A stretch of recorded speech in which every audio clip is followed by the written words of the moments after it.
একটা গল্প বলি ভাই। এক ছেলে একটা মেয়েকে ভালোবাসছে। হুম। তো দেখা হয়েছে, চেহারাটা সুন্দর, প্রপোজ করছে, ভালোবাসা হয়ে গেছে। কিন্তু সে জানতো না সে মেকআপ সুন্দর। একদিন কি করছে, পার্কে ঘুরতে গেছে। তো বসে বাদাম খাচ্ছে, বাদাম চিবুচ্ছে, কথা বলতেছে। হঠাৎ দুজনের ইমোশন, একটা ফিলিংস এসে গেছে। তো বলতেছে আমি তোমাকে কিস করব।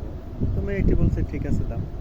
তো ছেলেটি তখন মেয়েটিকে একটা কিস করতে গেছে। তো কিসটা যখন দিছে, দিয়ে এখন দেখে যে ঠোঁটের মধ্যে কি যেন লাগে, আঠা আঠা। এখন মুখে দেখে ঠোঁট শুধু ময়দা আর ময়দা।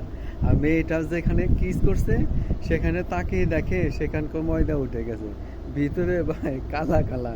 তো বুঝছেন, মেকআপ সুন্দরী, উপরে সুন্দর, ভিতরে ভাই একেবারে। অতএব সাবধান, মেকআপ সুন্দরীদের মেকআপ দেখে মেকআপ সুন্দরীদের প্রেমে পড়ো না। প্রেম করলে মন দেখে করো। ওকে।